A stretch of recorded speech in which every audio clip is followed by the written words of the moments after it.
You got to operate in truth, right? Operate in truth. Tell the truth.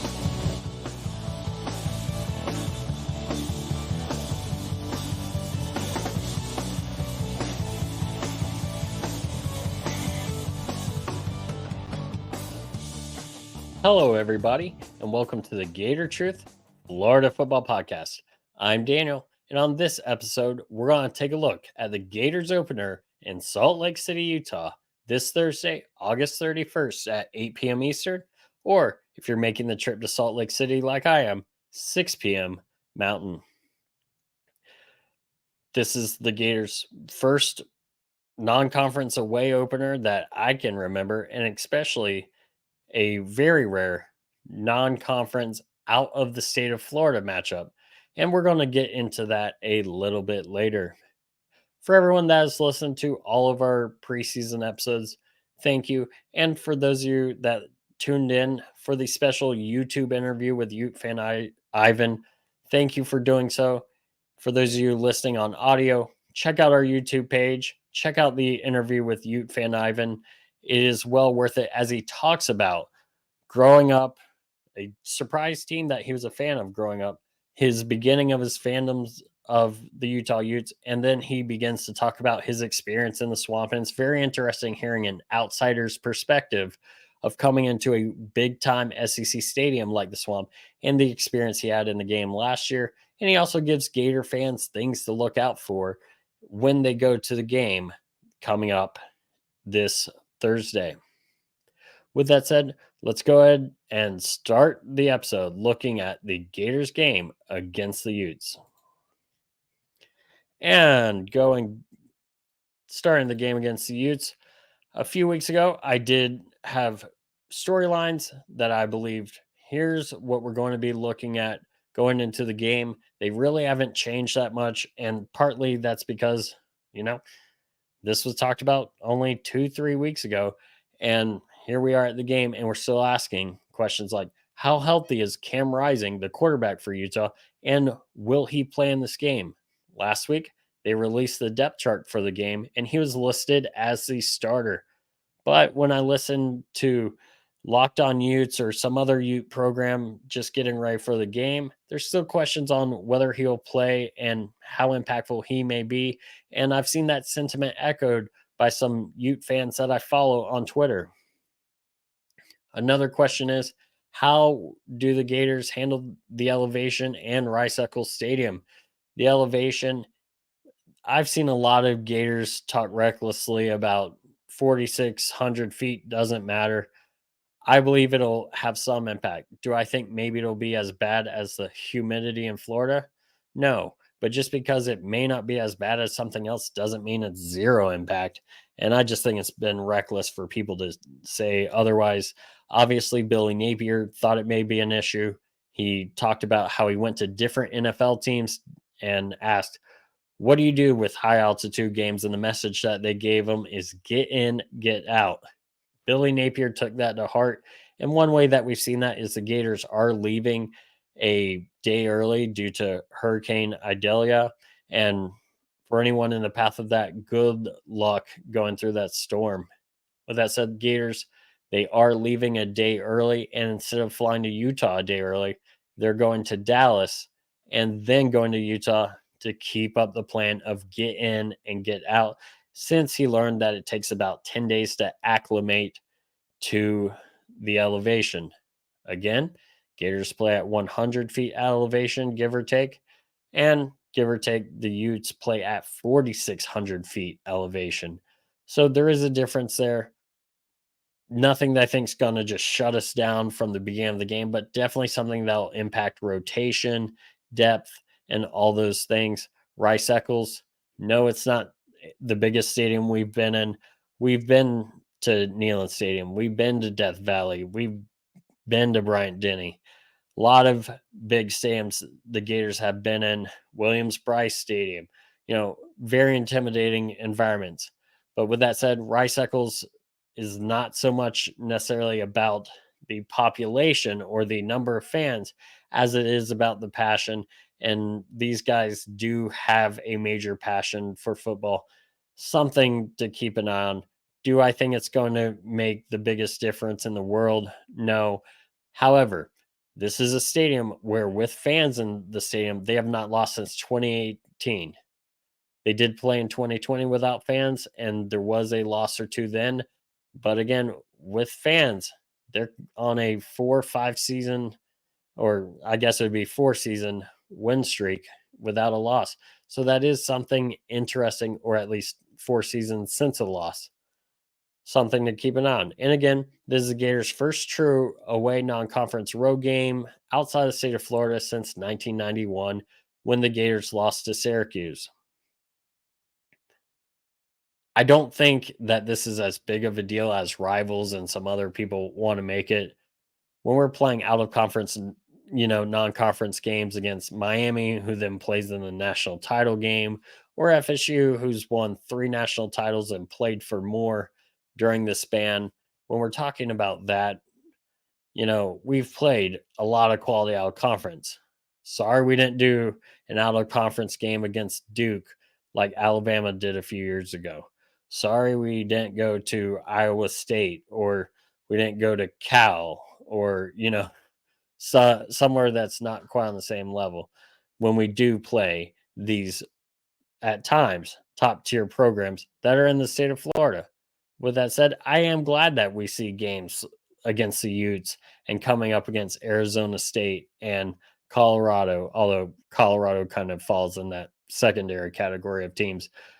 Well, maybe not with Coach Prime, but the point being, I'm glad to see these games come because it is fun to see different football cultures throughout the nation. As a college football fan, that's something I just love. But again, I don't think the fact that it's our first true, out of state thing is the biggest deal.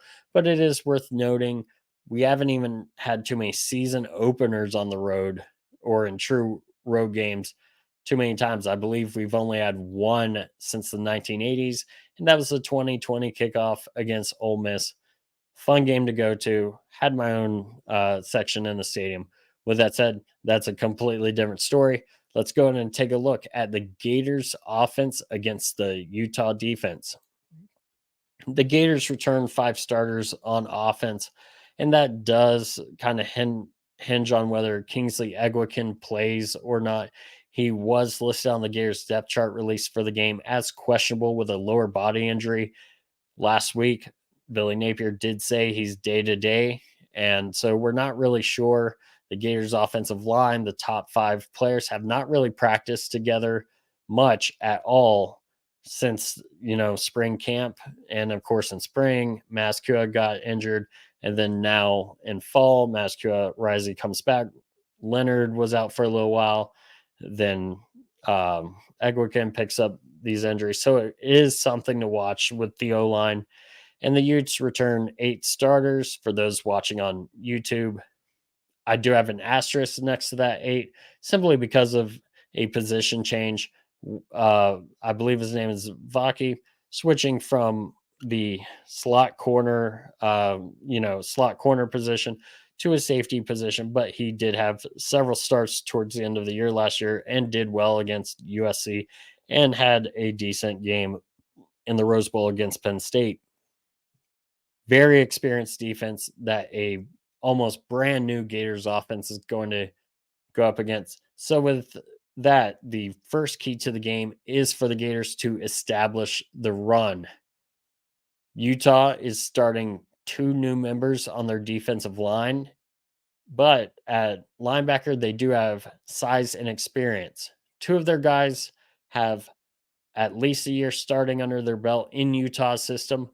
And, well, their other linebacker was a starter for Stanford last year and comes over. So he has experience as well. In fact, his best game last year, according to Pro Football Focus, was against Utah and against their run game. So this, and 2 of their guys are 240 pounds plus. The Gators only have 1 linebacker of that size. Why did I say that? Well, size going up against, pulling guards, going up against other blockers, that size does make a difference. And size of the linebacker against the size of the running back. And the next question I have Not question, sorry. The next key to the game I have is the Gators need a quick passing game to back off the blitz. Utah loves to be aggressive, just like the Florida defense will love to be aggressive under Austin Armstrong. And one thing you can do is if the defense gets aggressive is have a quick passing game. I'm not talking short passing game. I'm talking about 0 1 step drops, quick slants, stuff that we didn't see too much last year. As I talked about, some of that could be AR, but still we didn't see it against Oregon State. We didn't see it in the spring game. So I want to see that quick passing game to back off the linebackers, because if we can back off the linebackers with some quick passing game, that's going to open up some running room. It's also going to be able to have the offensive line get a little bit more time for the quarterback with a very aggressive and decently experienced Utah defense.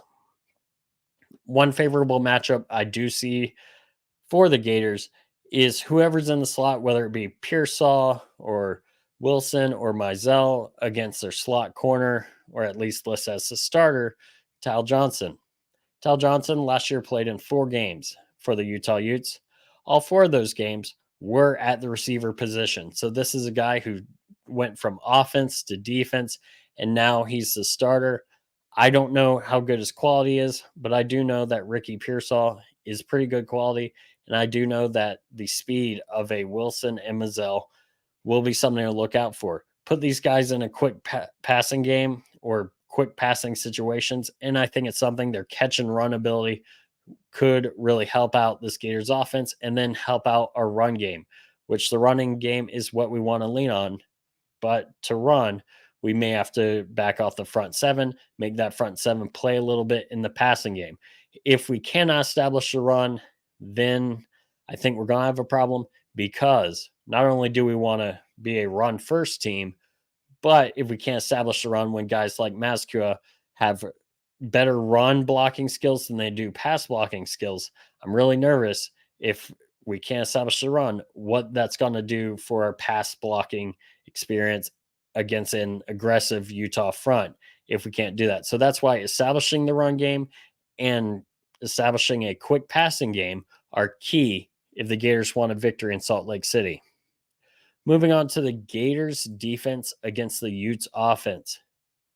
The Gators only returned 3 starters, and for the offense, defensive starters for both teams, I didn't take any starts that were like 1 start here or 1 start there due to injury. So I didn't count like a Richie Leonard, and I didn't count, maybe a Caleb Douglas, who last year only started a game or 2 due to injury. And that's just because I want to be true about who was actually a starter, due to that. With that said, 3 starters on defense for the Gators isn't a full, coverage, because there are starters starters this year, such as a Tyreek Sack, who played in tons of games last year. Jalen Kimber, I was shocked to learn, was not a starter at all last year, came off the bench in every game. But again, a guy with tons of experience. Devin Moore coming back from injury, very talented. And so Kamari Wilson only had a start or 2 randomly during the season, but a ton of experience last year that he gained. So even though it's 3 returning starters, it does not tell the full story. The Utes returned 7 starters on their offense, 2 of those being Cam Rising that we talked about and Brant Kuthi. And the first thing we need to do, or the first thing the Gators need to do, is to stop the run. And there are multiple reasons for that. The first is Jaquindon Jackson, who didn't play against the Gators last year, is a very talented back and is possibly the best back that the Utes have. He averaged over 6 yards per carry, and we're talking about he did this in games against USC. He did this in games against Penn State last year.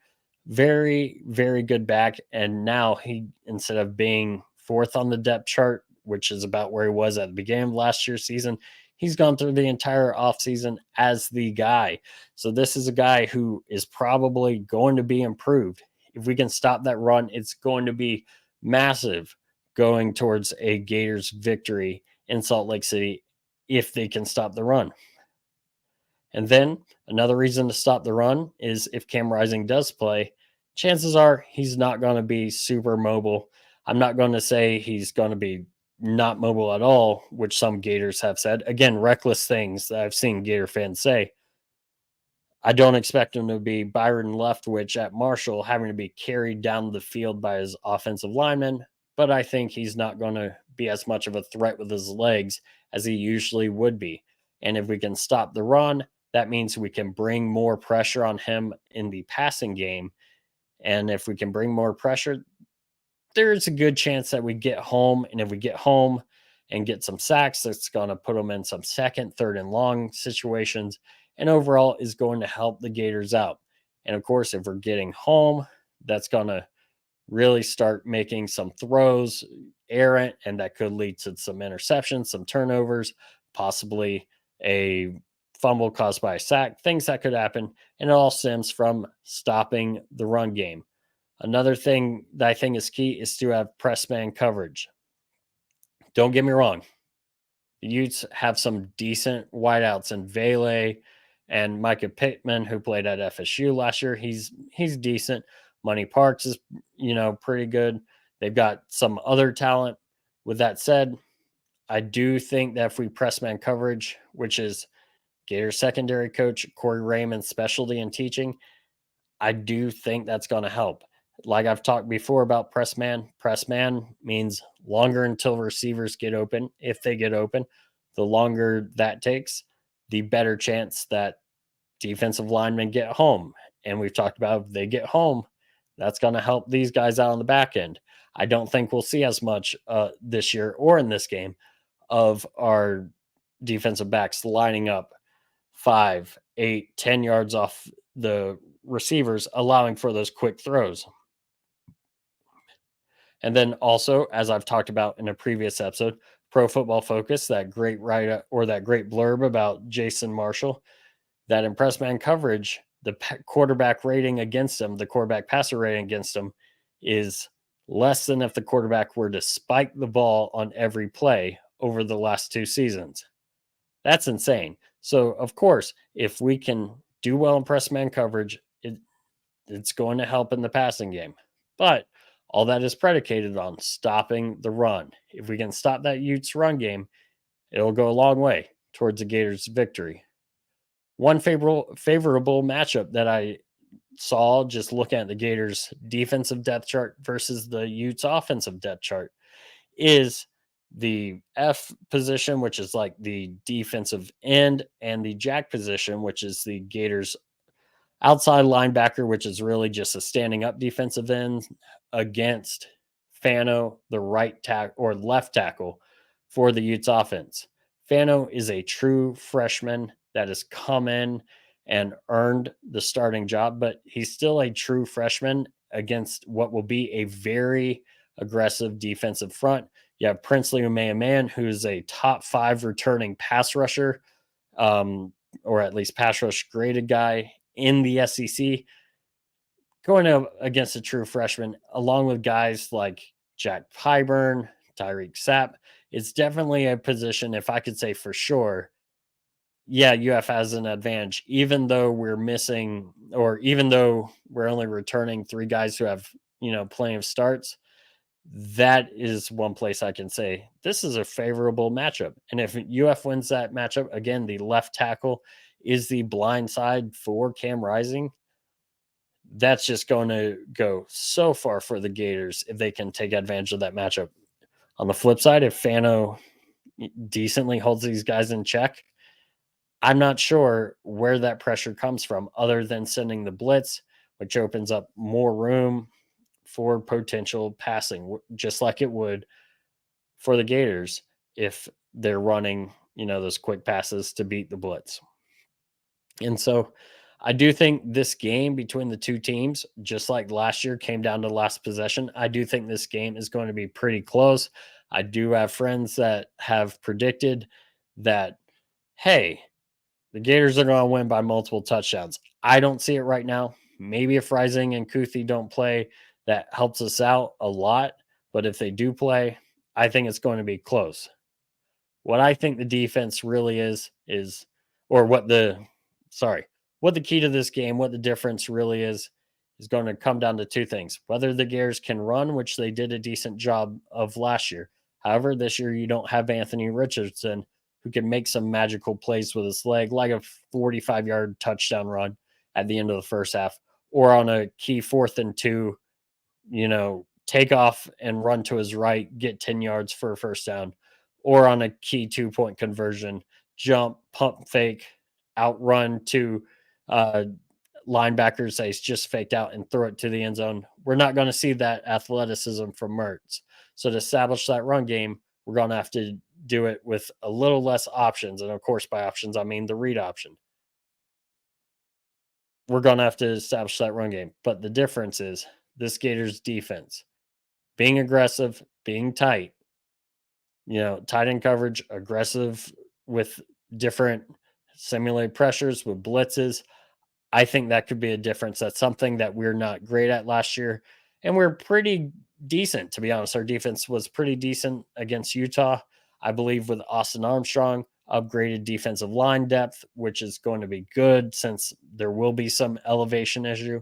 I think the defense aggressiveness, as well as Rising and Kuthi not being 100%, will lend itself to a Gators victory. Again, I believe this is going to be a close one-score game, a very fun game to look back on. And with that said, my prediction for the Gators is a 21-20 win over the Utes. I see that as 3 Gators touchdowns. How we get them, I'm not sure. It could be a screen pass to Trey Wilson that he, takes all the way down the field for a touchdown. It could be one of our jet sweep passes, I call them, because instead of handing off the jet sweep, you just throw the ball up and it counts as a pass because it's quote unquote forward, which we saw quite a bit in the open practice. And whoever gets it, Pearsall, Wilson, Mizell, they take it to us. It could be a pick six, or it could be a fumble recovery because our defense got to the quarterback, forced a fumble or forced an errant throw for a pick six. But I do think it'll be 3 Gators touchdowns. The Utes last year, very good. I mean, the Gators without a key stop on a 2-point conversion, without really 2 goal line stands, one at the beginning of the third quarter, one at the end of the fourth quarter. Of course, that Amari Burney pick, one of the top 5 loudest moments I've ever heard in the swamp. Without those moments, the Gators lose that game. The Utes did well. So I think these Utes will be able to move the ball. I do think they'll be able to score. I think this game will be close, but the Gators will pull it out 21-20. Utes kick a few field goals early and then just aren't able to get there. And for Gator fans looking at 21-20, yes, I kind of pull that from 2006 Tennessee. And if you've watched Swamp Kings, you do know that that was a big turning point in year 2 for Urban Meyer. We'll see if we can pull this off, if it's a big turning point for Billy Napier. If you see me or you want to say hi, I do want to meet Gator fans and possibly Ute fans at this game. Please keep a lookout. I can tell you I will be wearing obnoxious orange shorts. So that's something to stand out. I'm sure I won't be the only one, but if you see me, please do say hi. And I will gladly say hi as well. Again, love meeting new people. And with that said, let's give a shout out to my friends at Alvarez Lawn Company.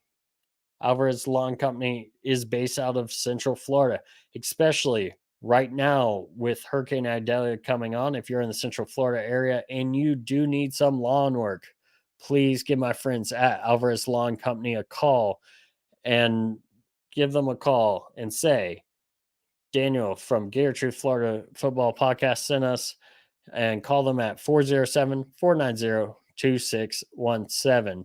Or you can reach out to them at Alvarez Lawn Company at alvarezlawncompany@gmail.com.